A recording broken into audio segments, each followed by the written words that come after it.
Hello, this is Scott Ecker, Director of Business Services for the Muskego Norway School District, and you are about to review the web version of our annual meeting and report to stakeholders. Our annual meeting took place on October 29th, 2012. In the presentation this year, we will focus on three things. First, a summary of our expenses, revenues, tax levy, and fund balance. Second, I hope to provide a new perspective on our budget decision-making process. How we remain agile and flexible to multiple stakeholders and their thoughts and desires, where our revenues come from, and what our expense drivers are. And finally, we'll present some data and results pertinent to our vision of being sound stewards of community resources. Now, before we get started, you might be interested in downloading the entire annual meeting and report to stakeholders booklet, which is available on our district website. Budget highlights, the expenses and revenues, are available on pages 9 to 16 of the budget booklet. For 2012-2013, our expenses total $66,452,430. This is a decrease of just over 1% compared to our 2011-2012 budget. The total recommended tax levy is $32,741,926, a decrease of 1.17% compared to 2011-2012. Further tax levy information is available on page 8. We also have a planned fund balance expenditure for multiple purposes. Further fund balance information is available on pages 9 and 26. In the Muskego Norway schools, part of our vision is high student achievement, system-wide continuous improvement, and sound stewardship of community resources. Yet with multiple stakeholders, each holding valid and sometimes differing opinions, the vision of being sound stewards can sometimes be a challenge. In our district, we have multiple stakeholders.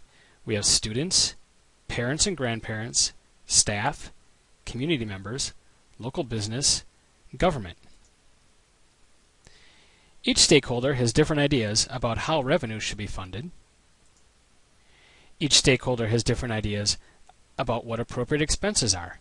So for example, one person thinks one thing is an appropriate expense, and another stakeholder might think that another expense is appropriate.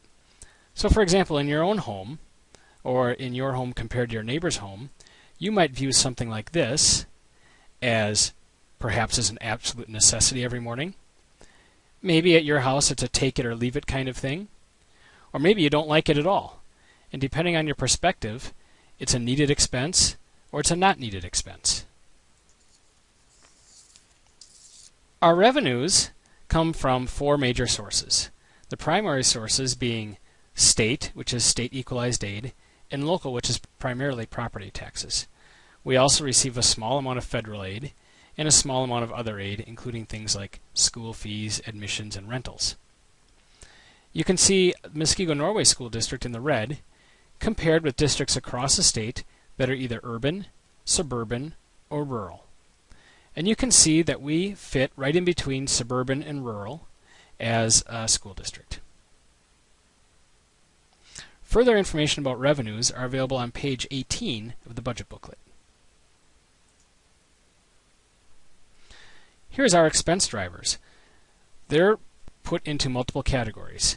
Across the middle of the screen, we have pupil and staff services, administration including principals, instruction where the bulk of the expenses occur. This is primarily our teaching staff, food and community services, operations, facilities, and transportation. Detailed information about expenses are available on pages 17 and 19 of our budget book. From a macro standpoint, you can see that compared to other suburban districts, again, Muskego Norway is in the red, and suburban districts in Wisconsin are in the black. And compared to them, we place more money in instruction. Conversely, we put 5% less than the average combined in operations and facilities.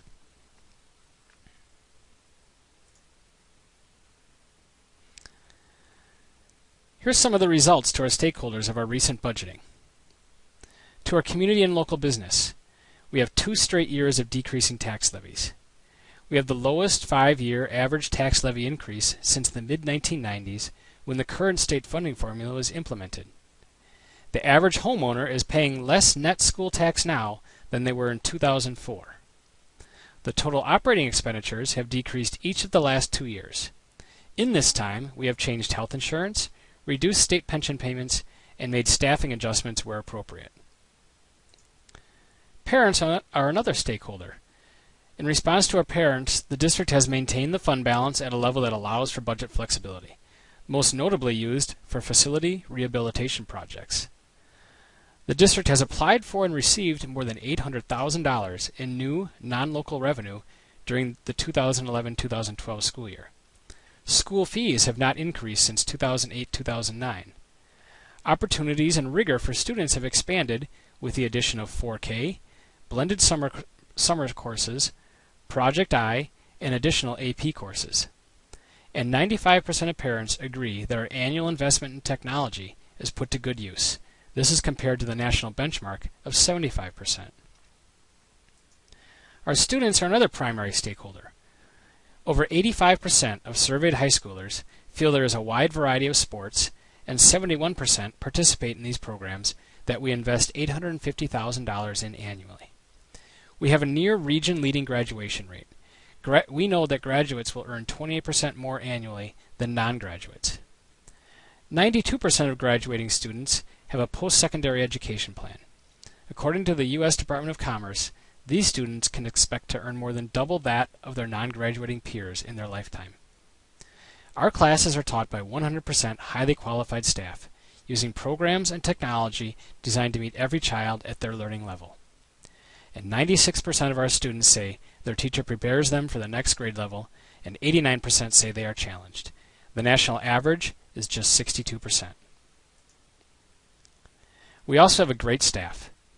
Most students report that they feel cared about at school, and that if they have a problem, they know how to get help. Our staff continue to be our most valuable resource, making up nearly 72% of the budget.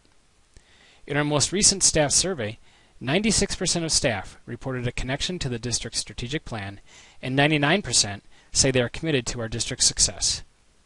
Compared to our peers, we make a larger investment in professional development in order to help our teachers gain further expertise in their practice. 89% of surveyed staff report that over the last 12 months, they have had an opportunity to learn and grow. The average pay for staff in our district remains regionally competitive. Data suggests staff are highly satisfied with our new health insurance carrier.